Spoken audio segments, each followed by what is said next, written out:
சோழ நகையிலிருந்து குலோத்துங்க சோழ நகையிலிருந்து அந்த காலத்திலேயே தேர்தல் இந்த குடவளர் முறையை கொண்டு வந்து அதிலே எடுத்து தேர்தல் வச்சு இந்த தேர்தல்ங்கிறது கொஞ்சம் கொஞ்சமா இப்போ மிகப்பெரிய அளவுல ஒரு மக்களாட்சி நடைபெறதுக்கு முக்கிய காரணமாக இருந்தது மன்னராட்சி காலம் தான். மெயினா இருந்தது என்ன, மன்னராட்சி காலத்துல அவங்க செய்த செயல்பாடுகள் தான் வந்து இப்போ என்னவா மாதிரி இருக்கு, மிகப்பெரிய அளவுல அப்படியே விருத்தி ஆகிட்டு வருது. நம்மளாம் பேர்னா யுகத்துல இருக்கிறோம், அறிவியல் யுகத்துல இருக்கிறோம். அவங்கெல்லாம் வந்து அந்த காலத்துல வந்து பழைய மனிதர்கள்லாம் வந்து முக்கால்வாசி படிக்காதவங்கள தான் இருப்பாங்க, கல்வி அறிவு குறைச்சுதான். ஆனா அவங்களுடைய அந்த அறிவு கவர் இருக்கிறாரு, அதெல்லாம் மிகப்பெரிய அறிவு.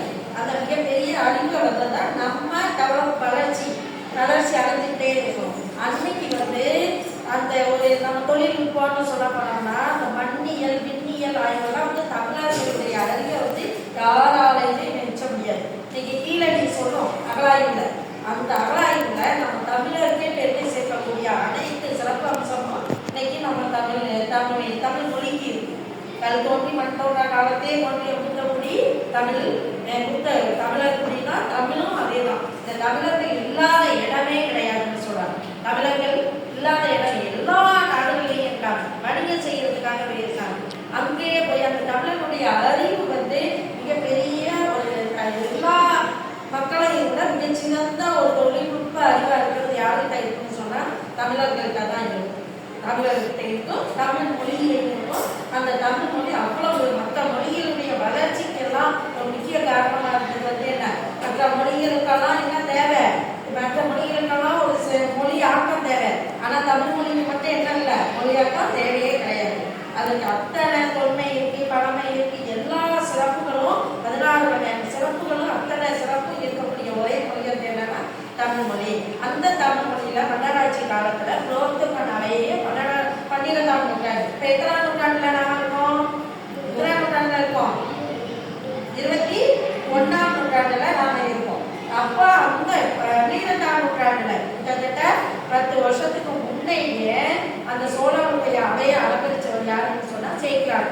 அவங்கெல்லாம் மிக பக்திமான்களா இருந்தாங்க.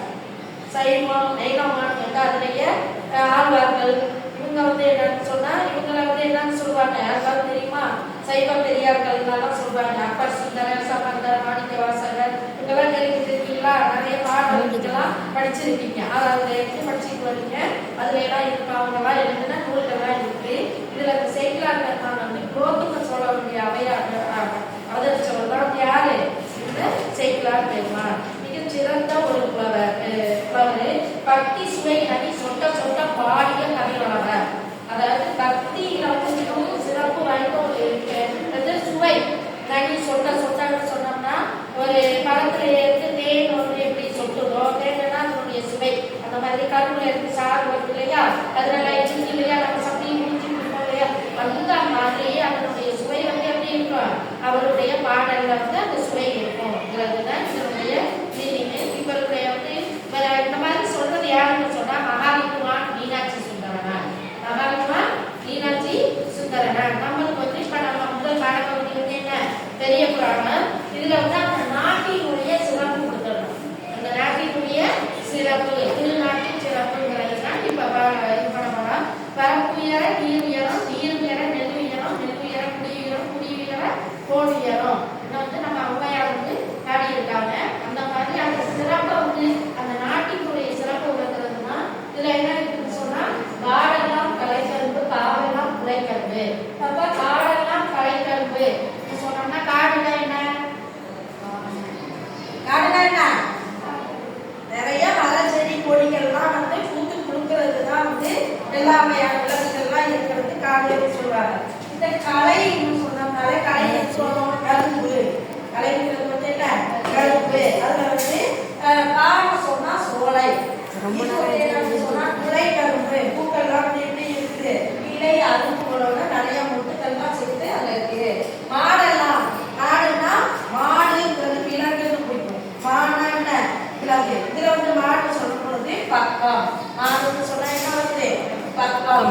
அடுத்தது கரும்புவலை, கரும்புவலைன்னு சொன்னோம்னா அந்த சங்கு பூக்கள்லாம் இருக்கு இல்லையா, சங்கு பூக்கள்லாம் வந்து நம்ம வீட்டுல எல்லாம் நிறைய பேர் அந்த நெல் சங்கு, அந்த நீல கலர் சங்கு இதெல்லாம் வந்து இப்ப வீட்டுல வச்சா நல்லது. யூடியூப் எல்லாம் நிறைய பேர் பார்த்துட்டு என்ன செய்யறாங்கன்னா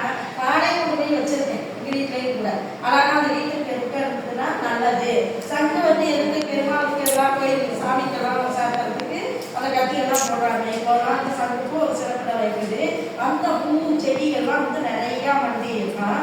அது மட்டும் இல்ல வயலெல்லாம் நேரு பூவலை, வயலெல்லாம் என்ன இருக்குது நேரு பூவலை. அடுத்தது இருக்கு கோடெல்லாம், கோடுன்னு சொன்னா குளம், கோடுன்னு சொன்னா என்ன குளம். குளத்துல வந்து மழை அண்ணா பறவை கேள்விப்பட்டிருக்கீங்களா? ஆனா அந்த இளமே வந்து காலேஜ் போச்சு. அண்ணான்னா எப்படி இருக்கும்னு சொன்னா வார்த்தை இருக்கு இல்லையா, வார்த்தையிலேயே பெரிய சைஸா வெள்ளை கலர் இருக்கும்.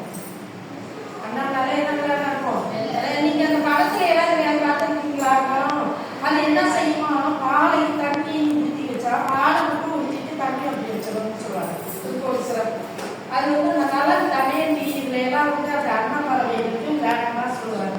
இந்த மாதிரி அவ்வளவு சிறப்பு வாய்ந்தது. அந்த காலத்துல அரசர்களுடைய தோட்டம் இருக்கு இல்லையா, அந்த தோட்டத்துல வந்து அதிகமா சிறப்புல வைக்கிறது வந்து அண்ணா பறவை தான். குளம் இருக்கும், அதுல பூக்கள்லாம் நிறைய இருக்கும். அவங்க பொழுதாங்கே போர் இதுன்னு சொல்லி நாட்டை பாதுகாக்கிறதுலயே அரசர்கள்லாம் ரொம்ப எப்படி இருப்பாங்க, டென்ஷனாகவும் ஒரு அலைச்சலாகவும் மன அமைதி இல்லாம இருப்பாங்க. அதனால அந்த மன அமைதிக்காக என்ன செய்வாங்கன்னு சொன்னா அந்த இது போவாங்க, அந்த புறம்னு சொல்லுவாங்க. அங்க போகும்பொழுது இந்த விலங்குகள்லாம் இதெல்லாம் இருக்கும், மான் இருக்கும், அண்ணா பறவை இருக்கும். இதெல்லாம் பார்த்தா அவங்க மகிழ்ச்சி கொள்றதுக்கு மன அமைதி கொள்றதுக்காக மன்னராட்சியில அண்ணா பறவையா இருக்குது. ஆனா இப்போ எல்லாம் வந்து இந்த டைனோசர் இதெல்லாம் சொல்றாங்க இல்லையா, இதெல்லாம் வந்து அழிஞ்சு போச்சு. அந்த எல்லாமே அழிஞ்சு போச்சு. ஆனா இந்த அண்ணா கோடுன்னு சொன்னா என்ன குளம். இந்த குளத்துல வந்து நிறைய அண்ணா பறவை சொல்லி இருக்கு. குளம் எல்லாம் கடல் அண்ணன். அந்த குளம் எல்லாம் வந்து எப்படி இருக்குன்னு சொன்னா கடல் நீர். கடல் நீர் எப்படி இருக்கும்? கடல் நீர் கூட தூரத்துல இருக்கும், நிறைய இருக்கும். அப்ப நிறைய இருக்கும் பொழுது அது வந்து என்னன்னா நீர் வந்து பெரிய நீர் கிடையாது. இந்த குளம்லாம் இப்போலாம் என்ன பண்ணிட்டாங்க, அவங்க ஆக்கிரமிச்சு சின்ன சின்ன குட்டை மாதிரி போயிடுச்சு. குட்டைங்கிறது சின்ன கொஞ்சம் இருக்குது, ஆறுனா ஓடுது, குட்டைனா கொஞ்சமா தேங்கி கிடக்குது. குளம்னா அதை கூட 2 மடங்கு 3 மடங்கு இருக்குது. ஏரினா குளத்தை கூட 7 மடங்கு 10 மடங்கு மேல இருக்கிறது ஏரி.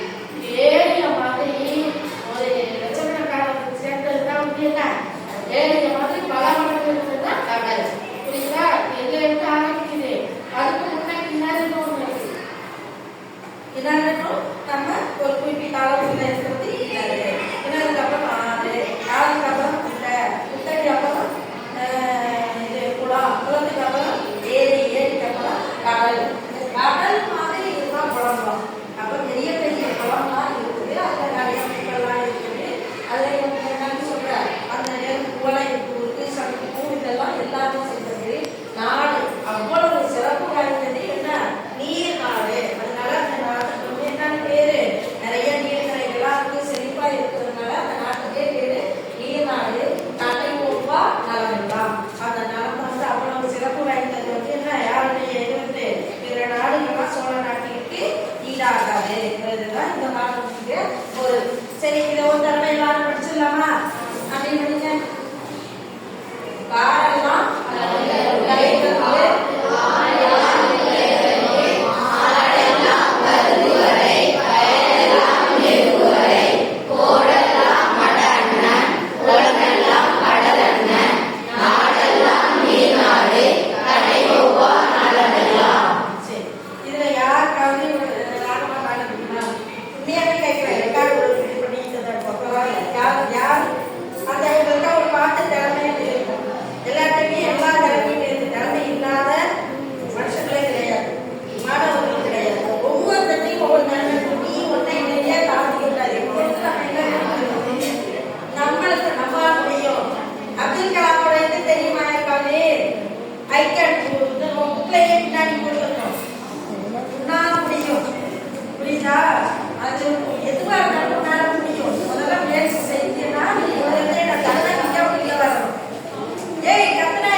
சிரிச்சா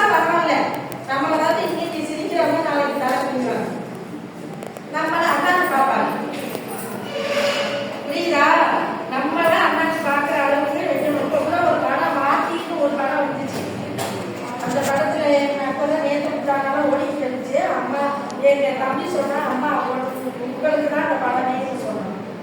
நான் அப்பதான் கொஞ்சோண்டு தான் படித்தேன். அந்த ப்ளஸ் டூலே படிக்காத பிள்ளைங்களுக்கு வந்து எக்ஸாம் வச்சு தனுஷ் நடிச்ச படம். இந்த மாதிரி நல்ல நல்ல படம் தான் இருக்கு. நீங்க அந்த மாதிரி படத்தை பார்க்கணும்.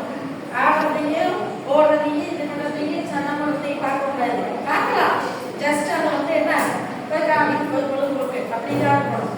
அதே வந்து நம்மளுடைய இதை அப்படியே அசைச்சாக்கி நம்மளை அப்படியே கீழே தள்ள மாதிரி இருக்கோங்க. ஒரு நாளைக்கு அதே நான் சொல்லியிருக்கேன், எப்பொழுதுமே 10ஆவதுக்கு இது நடக்கும்பொழுது மீட்டிங்கெல்லாம் நடக்கும் இல்லையா, அப்போ பேசணும்ல, அப்போ வந்து என்ன சொல்லுவேன்னா பெரும்பாலும் இந்த மாதிரி சொல்லுவேன். என்ன சொல்லுவேன்னா, நீங்க வந்து நல்லா கூப்பிடுங்க.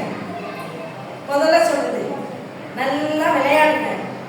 அடுத்தது என்ன சொல்லுவேன் தெரியுமா, நல்லா படம் பாருங்க சொல்லுவேன். எல்லாமே சொல்லுவேன். நல்லா சாப்பிடுங்க, சாப்பிட்டு தூக்கிடாதீங்க. ஆனா என்ன செய்யணும், 1 மணி நேரம் படிங்க. என் பையன்லாம் வந்து நான் எதுவுமே சொல்ல மாட்டேன், 1 மணி நேரம் தான் படித்தான். அதை படிச்சு கிட்டத்தட்ட 8 வருஷம் அப்படி 1118 மார்க் எடுத்தான். 1200 1118 மார்க். அப்ப இப்போ வந்து என்ன போகுது, 1199 போகுது, ஆயிரத்தி கணக்கில் போகுது. அதாவது வருஷத்துக்கு வருஷம் என்ன ஆகுது, அந்த மார்க்கு அதிகரிச்சுட்டே போகுது. அவன் படிச்சது அந்த 1 மணி நேரம், 1 மணி நேரம் தான் படிச்சான். நல்லா தூங்குவான், நல்லா டிவி பார்ப்பான். கிட்டத்தட்ட 1 மணி நேரம் டிவி பார்ப்பான். டிவி பார்க்கறதுக்கு நான் கண்காணிக்கிறேன். ஆனால் நீங்க வந்து என்ன செய்யணும்னா, உங்களுடைய பெற்றோர் வந்து என்ன செய்யணும், நீ எல்லாத்தையும் இப்போ வந்து நியூஸ் பார்க்கணும், பாட்டு நல்லா மகிழ்ச்சியாக பாட்டு கிடக்கலாம், ஒரு திரைப்படம் பார்க்கலாம். அதுல வந்து நல்ல கருத்துக்களை எடுத்துக்கணும். நல்ல கருத்துக்கள் எல்லா இடத்துலையும் இருக்கு. உங்க வீட்லையும் இருக்கு, பக்கத்து